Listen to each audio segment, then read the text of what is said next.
Seperti apa melihat hal ini, Bang Ilham? Memang kalau sekarang ini kan ada undang-undang baru ya yang sudah disahkan oleh Ketua Komisi 3 Habibur Rahman, bahwa memang ada perkawinan yang baru yang itu jelas untuk mengikat adanya tidak sembarangan orang untuk nikah siri. Ya, memang nikah siri itu tidak dilarang dalam agama, diperbolehkan. Tapi secara undang-undang ini diperketat. Aturan itu dibuat sedemikian mungkin untuk supaya tidak sembarangan asal nikah siri. Jadi gini, seseorang yang akan melakukan nikah siri itu harus ada izin dari istri ya, istri sah. Jadi kalau seandainya nikah siri dilakukan, memang siri itu kan diam-diam. Memang artinya itu diam-diam siri itu. Tapi kalau dilakukan itu diam-diam dan secara agama itu memang sah, tapi itu kalau tanpa izin dari istri sah, jadi jatuhnya nggak sah, jadi perkara haram. Nah oleh karena itu undang-undang baru ini bagi saya ini itu sudah cukup bagus ya. Artinya bukan hanya poligami aja, poliandri juga seperti itu. Jadi kalau misalnya ada laki-laki ingin melakukan nikah siri dan melakukan perkawinan dengan lebih dari satu, maka itu dianggap dalam perkara itu ya, kalau dia tidak ada izin dari istri ya dianggap itu perkawinan tidak sah secara hukum. Nah, oleh karena itu kita mengingatkan bahwa pernikahan siri ini memang sudah banyak terjadi tanpa ada izin dari istri. Ya, tiba-tiba sudah mungkin ya sudah lama baru ketahuan ini dia punya istri siri satu, bukan hanya satu, mungkin ada 2, 3 ya. Tapi istri saya nggak tahu kan. Nah itu yang makanya saya bilang itu dalam secara hukum, prosedur hukum diatur dalam undang-undang ini yang tidak sah. Bolehkah istri pertama pada akhirnya diperkenankan istri pertama untuk melaporkan hal ini, Bang? Iya, kalau seandainya dianggap itu ya dianggap sudah melakukan pernikahan siri, ya itu karena undang-undang itu diatur ya otomatis istri sah berhak untuk melakukan pelaporan pidana kepada si suami itu, karena itu diatur situ semuanya. Karena dalam undang-undang yang terbaru tahun 2006, undang-undang 1 ya, dulu tahun 2003 direvisi jadi tahun 2006. Nah, oleh karena itu maka nanti itu si istri itu wajib untuk melaporkan kepada si suami yang melakukan perzinahan atau melakukan pernikahan siri, karena dianggap itu zina. Karena kalau tidak ada dianggap tidak sah oleh si istri siri, tidak dapat izin dari istri sah, dianggap itu pernikahan siri. Ya, tidak sah. posisinya sebagai istri sah ini melihat kasus ini yang udah satu Indonesia Raya heboh pada ini gimana? Kalau menurut pendapat saya, sesuai dengan undang-undang yang baru 2026, undang-undang perkawinan, ya poligami dalam Islam memang tidak dilarang, boleh-boleh aja, tapi ada adab. Maksudnya ada adab perkawinan. Jadi kalau laki mau poligami, dia harus izin dulu dengan istri pertama. Ini ada keluarga loh, yang keluarga yang ini gitu loh. Dia kan mau buat keluarga baru. Nah, jadi harus izin dulu, harus adab kepada keluarga yang lama.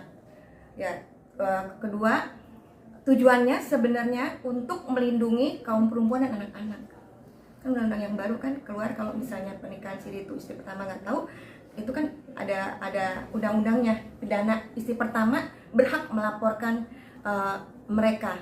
Jadi itu dianggap perzinahan, itu nggak sah, itu loh. Berarti emang nggak setuju ya sama yang poligami? Kalau poligami diam-diam tidak setuju, tapi kalau poligami yang dalam Islam kan kita boleh berpoligami, dalam Islam laki-laki boleh berpoligami ya sampai maksimum 4. Tapi poligami yang ada adabnya menurut Islam. Jadi harus tahu ini istri pertamanya, harus tahu adabnya gitu. Kalau misalnya istri pertama nggak tahu, itu tidak sah. Dan istri pertama berhak melaporkan kepada yang berwajib. Jadi Bu Emma tidak setuju kalau misalnya saya itu poligami itu gitu. Berarti boleh ya? Oh, belum tentu ya? Nah, Belum tentu. Jadi Izin kalau atau izin apa? juga belum tentu, karena kita punya keluarga nih, ada adab. Ya, kita ada keluarga. Kan tujuannya yang di sini aja masih, maaf ya, yang di keluarga yang ini aja masih pas-pasan. Terus mau diapain nih keluarga yang di sini kalau menikah lagi? Ini kan sebenarnya tujuannya Undang-Undang Perkawinan Baru itu untuk melindungi kaum perempuan dan anak-anak gitu loh. Nggak bisa laki-laki seenaknya mau menikah lagi diam-diam terus ya keluarga yang lama diapain nih gitu loh kan. Itu maksudnya ada adab gitu. Kalau mau punya keluarga baru laki-laki boleh aja, tapi keluarganya lama tuh gimana dong tanggung jawabnya sebagai laki-laki? Tapi dari sisi agama ya, dari sisi agama itu sebetulnya kalau seorang istri mengizinkan suami untuk berpoligami, itu jaminannya surga itu. Oh, surga bang. Tapi bukan saya maksudnya, orang, bukan saya nih. Ini artinya bukan saya nih buat temen atau siapa lah gitu, saya nggak tahu ya. Orang lain nih Bang yang Surga dari itu kan teorinya laki-laki yang ngomong. Kalau perempuan kan belum tentu, ya kan? Nah, belum tentu mana ada seorang istri rela suaminya menikah lagi gitu loh. Mungkin seikhlas-ikhlasnya dia juga dia mungkin ada rasa di sini ya kan, rasa nggak enak gitu. Yang tadi kan ini kita udah satu keluarga udah adem ayem ya nyaman tiba-tiba si laki ini bikin keluarga baru. Nah keluarga yang lama mau diapain nih coba, ini aja belum beres ya kan, maksudnya nafkahnya aja belum full gitu loh, udah mau nikah lagi. Nah itu tuh yang nggak boleh tuh di sini, ninggalin keluarga yang lama. Terus yang keluarga lama ditelantarin gitu loh. Kalau misalnya ada anak kan kasih anak-anak. Kalau nikah dengan istri siri tapi kaya raya tuh gimana? Nah dulu, namanya ya, namanya laki nih ya. Kalau dia mau mempunyai istri siri, pasti dia punya motivasi, punya tujuan. Kalau nggak seks atau harta. Kalau nggak seks harta. Begitu juga yang istri yang di second atau third gitu ya. Jadi udah punya tujuan. Kalau nggak harta atau apa, nggak mungkin beda dengan perjuangan pengorbanan istri pertama. Memang kalau alasannya kalau alasannya ingin nikah lagi karena istri pertama itu tidak menghargai, menghormati, melayani, maka dia melakukan itu gimana? Bu Emma, kenapa seorang istri tidak melayani atau tidak menghargai? Ada satu. Kalau suami tidak memberikan nafkah, dalam Islam ya, itu seorang istri tidak berhak melayani suami. Tuh, ini dalam Islam nih ada hadisnya. Kalau laki-laki tidak memberikan nafkah kepada istri, seorang istri tidak berhak melayani suami. Tuh, mungkin kalau ada kasus yang seperti itu, ya dia tetap mempertahankan rumah tangga, tapi si perempuan tidak berhak melayani suaminya. Karena suami tidak memberikan nafkah, tapi tetap bertahan karena anak, ya kan? Bu Emma, berarti kalau misalkan Bu Emma di posisi Mawa nih, ini suami Bu Emma nikah diem-diem nih, nikah siri. Bu Emma sikapnya seperti apa kalau Mawa ini kan menggugat cerai nih, kalau Bu Emma seperti apa? Santai aja. Oh santai. Santai aja. Ini maksudnya, ya udah sana makan tuh laki gue. Makan tuh laki gue, ya kan? Ya kan bisa lihat kenyataannya. Dia lebih nyaman tinggal sama siapa? Kalau saya di sini kan nggak nuntut macam-macam karena saya maaf ya, semua udah dapat dari Allah, nggak nuntut macam-macam. Kan kalau di sana seorang yang di sana itu pasti dia mau harta, yang di sini mau seks, ya kan? Yang sana mau harta, yang di sini nggak bisa memberi seks, nggak lama paling cuma 1 kali 2 kali. Nah tadi ditendang, baik lagi dari rumah gue, betul rumah tendang lagi, ya kan? Seperti itu. Maksudnya sini apa nih tadi? Maksudnya Bu Emma berarti begini, Bu Emma kan paham juga ya sedikit tentang agama yang atau bahkan banyak lah. Bagaimana dengan posisi istri pertama itu dalam merespon suami yang ingin meminta maaf, benar-benar ingin memperbaiki hubungan, ingin serius lagi, mempertahankan rumah tangga, poligami juga. Ini tapi dia susah banget gitu untuk memaafkan suaminya. Padahal suami udah ada niat baik, itu gimana tuh? Nah, kalau seorang istri kalau udah luka memang susah memaafkan. Tapi kalau lakinya harus tetap berjuang, harus gigih gitu kan. Kadang tuh perempuan bisa luluh.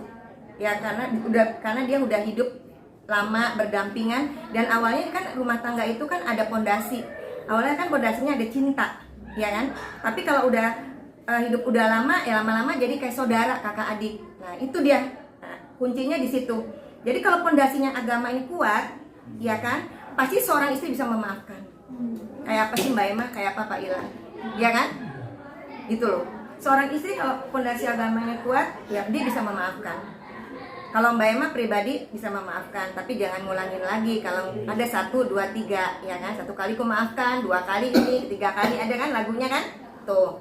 Jadi semua ada batas kesabarannya. Tapi kalau misalnya kita dalam Islam ya, Allah tidak menyukai perceraian, ya kan? Jadi kalau misalnya dalam rumah tangga itu, makanya seorang laki atau perempuan, seorang suami atau seorang istri harus bisa menerima kekurangan, jangan kelebihannya aja. Pasti kan di dalam antara dua pasangan itu ada yang kurang, ada lebihnya. Yang ini kekurangannya ini, yang ini kelebihannya kita, dan kita harus bisa menerima kekurangan kalau kita mau langgeng. Itu kuncinya. Dan kedua, emang fondasi agama harus kuat. Fondasi agama. Nah itu yang bisa mempertahankan rumah tangga itu ya tauhid ya. Kalau misalnya seorang istri bisa ngajak suaminya, atau seorang suami bisa ngajak istrinya istiqomah, atau kayak misalnya ya kita jalan-jalannya umroh gitu kan, ada rezeki jalan-jalannya haji, udah gitu dibawa-bawa gitu kan, dibawa-bawa terus dibawa-bawa dalam bentuk ibadah gitu loh. Nanti juga yang laki tadinya kucing garong, ya kan, dia bisa sadar sendiri. Mau tahu nggak Pak? Kan kalau dalam Islam, ini nggak usah digituin ya, kan Islam sebenarnya bersentuhan dengan bukan mahramnya itu haram kuncinya. Pak Ilham sekarang kan nggak bersentuhan dengan wanita, jadi gini-gini aja. Karena itu Islam yang sesungguhnya itu haram. Soalnya kayak Mbak Emma udah begini, pasti selalu jaga wudhu dong, nggak mau dong bersentuhan jaga wudhu. Maaf ya, saya jaga wudhu. Tapi yang sebenarnya bersentuhan dengan yang bukan mahramnya itu hukumnya haram. Tapi kan kalau di gini-gini kan pasti saya jaga wudhu. Memang benar aku jaga wudhu. Jadi kan nggak jadi jaga wudhu terus aja. Gitu. Bu Emma tadi kan Bu Emma sempat gimana? Misalkan disuruh memberikan saran untuk Mawar, perlukah dia menerima kembali permintaan maaf, walaupun di satu sisi suaminya ini ingin memiliki yang satunya juga gitu. Ingin poligami. Perlu nggak diberi kesempatan lagi nih istri pertama nih? Kalau saya di posisi Mawar, ya kan? Ya saya memberikan maaf kepada suami. Saya di posisi Mawar, saya memberikan maaf kepada suami, tapi ada tapinya, ya kan? Kamu harus berubah, dan ya kamu ya kalau udah kita maafin ya harus kembali ke sini. Kalau saya tuh gini, kalau prinsip saya tuh gini, kalau udah kita maafin ya harus kembali. Kalau mau dimaafin, kalau nggak mau dimaafin ya udah sana gitu. Tapi maunya poligami gimana? Boleh poligami. Boleh nggak? Ya kalau dalam Islam memang boleh poligami, tapi kan tadi kembali lagi ada adabnya. Kalau dia mau menikah ya harus sepengetahuan istri pertama kan, istri pertama setuju apa nggak setuju. Kalau istri pertama setuju ya itu jatuhnya sah, kalau nggak setuju nggak sah. Terus pesannya apa buat yang mau jadi istri Siri nih? Dia berarti harus izin dulu dong nemuin istri pertama. Ini Inara. Ya, untuk yang Inara, sebaiknya minta izin dulu kepada istri pertama, karena ada dalam membentuk keluarga yang baru itu, keluarga yang lama harus dipikirkan, dan ada adab dalam perkawinan itu. Nggak bisa diam-diam aja begitu. Kamu untuk membangun keluarga yang baru, lihat dong, ini si laki kan punya keluarga yang lama, jadi kita harus adab. Nah, seandainya istri pertama tidak setuju, ya itu udah resikonya. Jangan mengorbankan keluarga sebelumnya gitu. Iya, buat laki-laki juga jangan meninggalkan keluarga yang ini. Itu nanti meninggalkan keluarga yang ini belum tentu dia juga bisa hidup lama seperti yang ini, ya kan? Kalau yang lama itu kan istri pertama itu aset, ya kan? Yang bisa dia jadi jaya. Kebanyakan kan laki-laki di istri pertama tuh udah sukses jaya. Nah udah sukses pengen menikah lagi, berpoligami. Nah, tapi jangan istri pertama, keluarga yang lama itu jangan dilupakan. Nah kalau menikah lagi izin. Nah untuk para second wife juga sebaiknya ya datang ajak calonnya izin kepada istri pertama. Tapi dia harus menerima resikonya. Kalau istri pertama nggak setuju, ya udah itu terima resikonya. Tapi semua ini ya, saya melihat kasusnya Inara sama Mawar, pasti ada sebab dan akibat. Kenapa melakukan hal seperti itu seorang suami melakukan pernikahan siri sampai izin dari istri? Pasti ada sebab dan akibat yang kita nggak tahu. Makanya Mawar kan melaporkan dengan memakai undang-undang baru pasal 402 dan 403 itu kan dengan ancaman hukuman penjara pidana kan 6 tahun.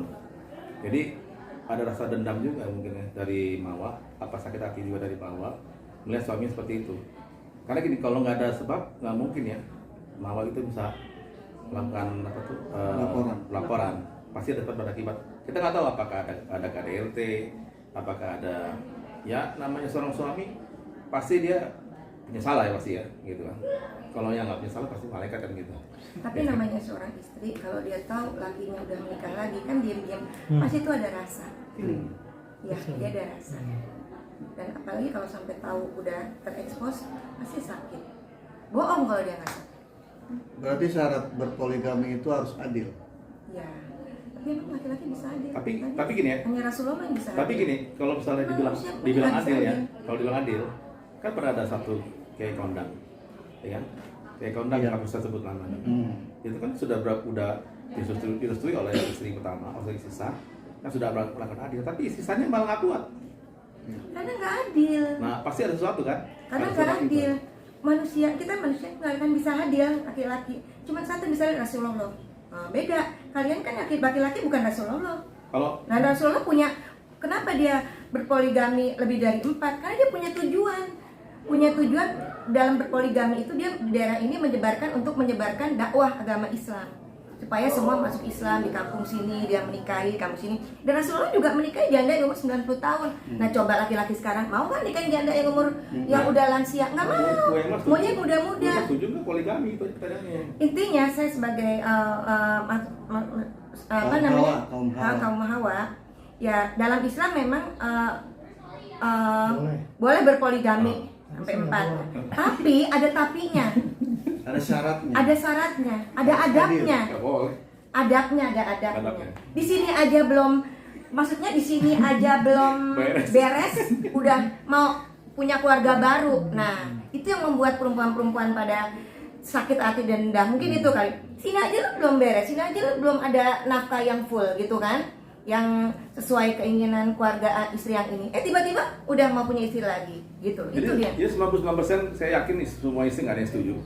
Iya. Termasuk gue emang. Termasuk ya, tapi Karena dalam Islam, memang saya nggak pendapat saya dalam Islam laki-laki boleh berpoligami, tapi ada tapinya, harus adil dan harus ada adabnya, izin istri pertama. Tapi laki-laki sekarang mana ada yang mau izin? Kenapa saya bilang begitu? Kenapa gue emang nggak setuju?